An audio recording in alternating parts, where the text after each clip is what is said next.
De Maïmonide, le guide des égarés, première partie. Ouvrez les portes, que le peuple juste entre, lui qui garde la foi. Isaïe, chapitre 26, verset 2. Chapitre 1er. Tselem et Demouth.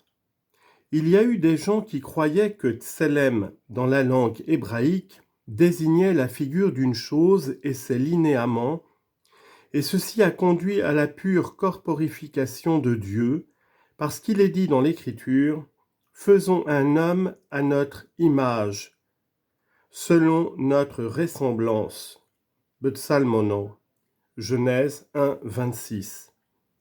Il croyait donc que Dieu avait la forme d'un homme, c'est-à-dire sa figure et ses linéaments, et il en résultait pour eux la corporification pure qu'ils admettaient comme croyance, en pensant que, s'ils s'écartaient de cette croyance, ils nieraient le texte de l'Écriture, ou même qu'ils nieraient l'existence de Dieu s'il n'était pas pour eux un corps, ayant un visage et des mains semblables aux leurs en figure et en linéaments. Seulement ils admettaient qu'il était plus grand et plus resplendissant qu'eux, et que sa matière aussi n'était pas sang et chair. Et c'est là tout ce qu'ils pouvaient concevoir de plus sublime à l'égard de Dieu.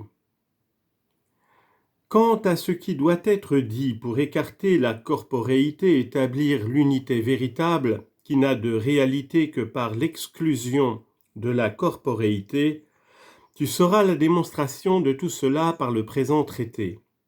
Ici, dans ce chapitre, on veut seulement appeler l'attention sur l'explication du sens de Tselem et de Demouth, image et ressemblance.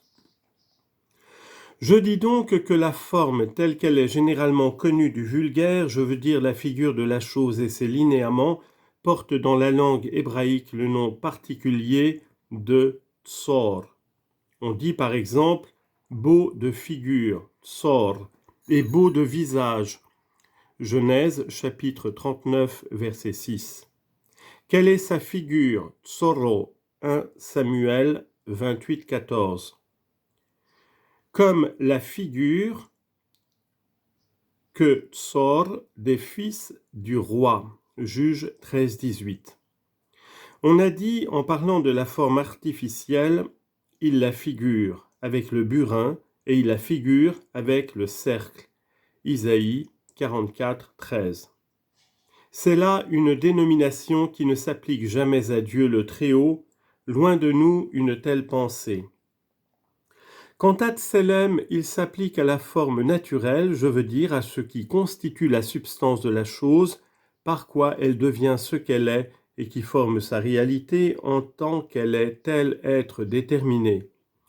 Dans l'homme, ce quelque chose c'est ce dont vient la compréhension humaine, et c'est à cause de cette compréhension intellectuelle qu'il a été dit de lui, il le créa à l'image, Tselem, de Dieu.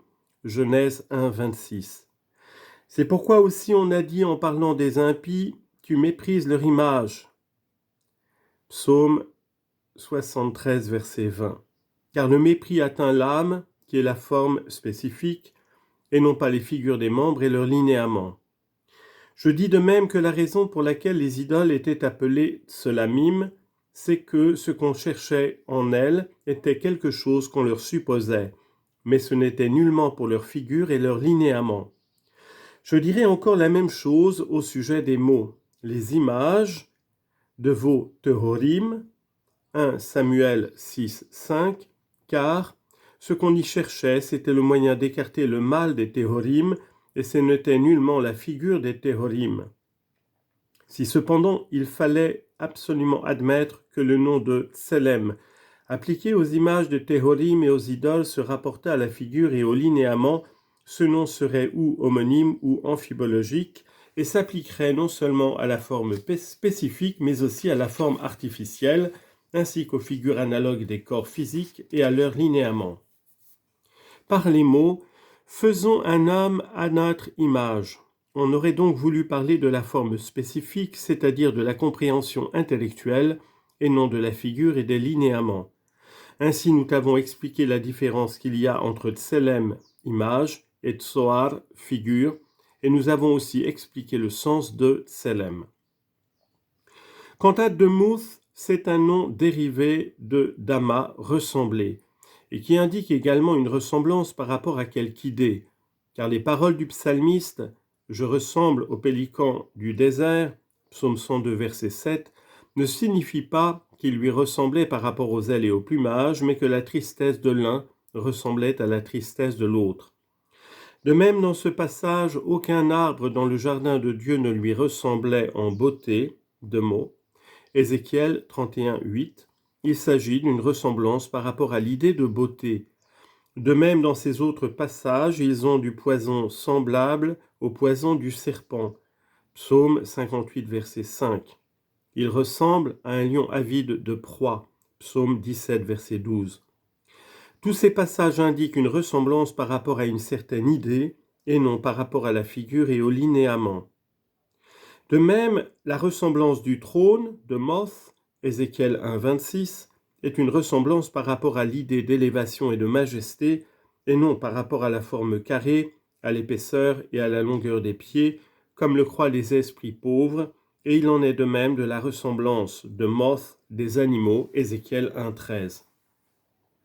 Or, comme l'homme se distingue par quelque chose de très remarquable qu'il y a en lui, et qui n'est dans aucun des êtres au-dessous de la sphère de la lune, c'est-à-dire par la compréhension intellectuelle pour laquelle on n'emploie ni sens, ni main, ni bras, celle-ci a été comparée à la compréhension divine qui ne se fait pas au moyen d'un instrument, bien que la ressemblance n'existe pas en réalité, mais seulement au premier abord. Et pour cette chose, je veux dire à cause de l'intellect divin qui se joint à l'homme, il a été dit de celui-ci qu'il était fait à l'image de Dieu et à sa ressemblance, et cela ne veut dire nullement que le Dieu très haut soit un corps ayant une figure quelconque. Chapitre 2. Un homme de science m'a fait, il y a quelques années, une objection remarquable qui mérite considération, ainsi que la réponse que nous avons faite pour la détruire. Mais avant de rapporter l'objection et la manière de la détruire, voici ce que j'ai à dire. Tout Hébreu sait que le nom d'Élohim est homonyme s'appliquant à Dieu, aux anges et au gouvernement régissant les États. Déjà, Ankelos, le prosélyte, a expliqué, et son explication est vraie, que par les mots « et vous serez comme des Elohim connaissant le bien et le mal » Genèse 3.5, on a eu en vue le dernier sens, car il dit dans sa traduction chaldéique « et vous serez comme les grands personnages ». Après cette observation préliminaire sur l'homonymie de ce nom, nous allons rapporter l'objection. Il paraîtrait, d'après le sens littéral du texte, disait l'auteur de l'objection, que l'intention divine dans la création de l'homme était qu'il fût comme le reste des animaux, sans intelligence et sans réflexion, et sans savoir distinguer entre le bien et le mal, mais que, ayant désobéi, sa désobéissance lui mérita cette grande perfection particulière à l'homme, c'est-à-dire de posséder ce discernement qui est en nous, qui est la chose la plus noble de notre existence et qui constitue notre substance. Mais c'est là une chose étonnante que, par sa punition pour sa désobéissance, ait été de lui donner une perfection qu'il n'avait pas eue, à savoir l'intelligence. C'est absolument comme l'assertion de ceux qui ont dit qu'un certain homme, après avoir désobéi à Dieu et commis des excès d'injustice, fut transformé et placé comme astre au ciel. Tel était le but et la pensée de l'objection, quoiqu'elle ne fût pas présente dans les mêmes termes. Écoute maintenant de quelle manière nous y avons répondu. Ô toi, disions-nous, qui examine les choses avec un esprit superficiel et irréfléchi et qui croit comprendre un livre, guide des anciens et des modernes, en le parcourant dans quelques moments de loisir dérobés au plaisir de la boisson et de la cohabitation, comme on parcourait quelques livres d'histoire ou quelques poèmes. Arrête-toi et examine. Car la chose n'est pas telle que tu la croyais au premier abord, mais telle qu'elle se manifestera quand on aura considéré ce que je vais dire. La raison que Dieu a fait émaner sur l'homme et qui constitue sa perfection finale est celle qu'Adam possédait avant sa désobéissance. C'est pour elle qu'il a été dit de lui qu'il était fait à l'image de Dieu et à sa ressemblance. Et c'est à cause d'elle que la parole lui fut adressée et qu'il reçut des ordres, comme dit l'Écriture, et l'Éternel ordonna. Genèse 2,16. Car on ne peut pas donner d'ordre aux animaux ni à celui qui n'a pas de raison. Par la raison, on distingue entre le vrai et le faux, et cette faculté, Adam la possédait parfaitement et complètement, mais le laid et le beau existent dans les choses des opinions probables et non dans les choses intelligibles. Car on ne dit pas que cette proposition, le ciel est sphérique, soit belle, ni que cette autre, la terre est plane, soit laide, mais on appelle l'une vraie et l'autre fausse. Ainsi, dans notre langue, on emploie, en parlant du vrai et du faux, les mots émet et sheker, et pour beau et laid, tov et ra. Par la raison dont l'homme distingue le vrai du faux, et ceci a lieu dans toutes les choses intelligibles. Lors donc qu'Adam était encore en son état le plus parfait et le plus complet, n'ayant que sa nature primitive et ses notions intelligibles, à cause desquelles il a été dit de lui, et tu l'as placé peu au-dessous des êtres divins, Psaume 8, verset 6, il n'y avait en lui aucune faculté qui s'appliquât aux opinions probables d'une manière quelconque, et il ne les comprenait même pas. De telle sorte que ce qu'il y a de plus manifestement laid par rapport aux opinions probables, c'est-à-dire de découvrir les parties honteuses, n'était point laid pour lui, et il n'en comprenait même pas la laideur. Mais lorsque, désobéissant, il pencha vers ses désirs venant de l'imaginative et vers les plaisirs corporels de ses sens, comme dit l'Écriture, que l'arbre était bon pour en manger et qu'il était un plaisir pour les yeux, Genèse 3,6, il fut puni par la privation de cette compréhension intellectuelle. C'est pourquoi il transgressa l'ordre qui lui avait été donné à cause de sa raison, et ayant obtenu la connaissance des opinions probables, il fut absorbé par ce qu'il devait trouver laid ou beau, et il connut alors ce que valait la chose qui lui avait échappé et dont il avait été dépouillé, et dans quel état il était tombé. C'est pourquoi il a été dit « Et vous serez comme des Élohim connaissant le bien et le mal » Genèse 3,5.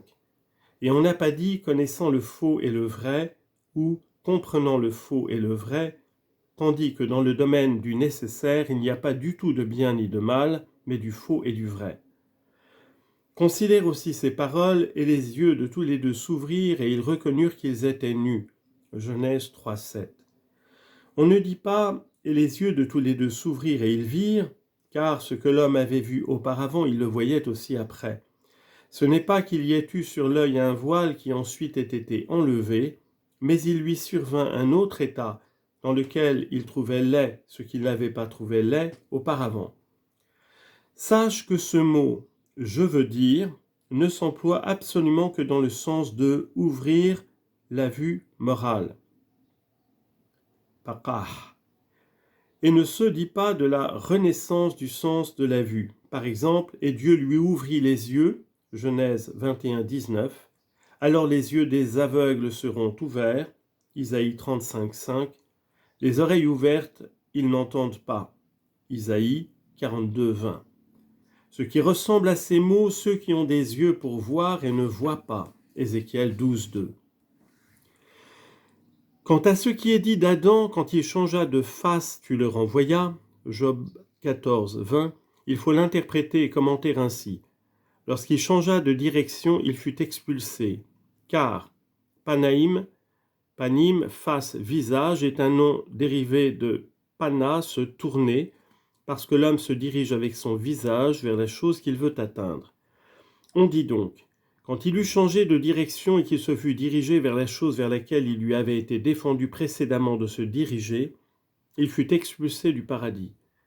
Et ce fut là un châtiment pareil à sa désobéissance, mesure pour mesure, car il lui avait été permis de manger des choses agréables et s'est délecté dans le repos et la tranquillité, mais, étant devenu avide, ayant suivi ses plaisirs et son imaginative, comme nous l'avons dit, Et ayant mangé ce qui lui avait été défendu de manger, il fut privé de tout et forcé de manger ce qu'il y avait de plus vil en fait d'aliments et ce qui ne lui avait pas servi de nourriture auparavant.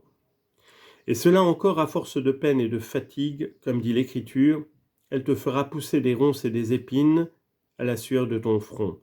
Genèse 3, 18 et 19. Et ensuite on dit clairement, et l'Éternel Dieu le renvoya du paradis pour cultiver la terre. Verset 23. Et il l'assimila aux animaux dans sa nourriture et dans la plupart des circonstances, comme dit l'Écriture, et tu mangeras l'herbe du champ. Verset 18. Et comme pour expliquer ce passage, le psalmiste a dit « L'homme ne restera pas dans sa dignité, et il fut assimilé aux bêtes muettes. » Psaume 49, verset 13. Louange au maître de cette volonté dont on ne saurait comprendre le dernier terme et la sagesse.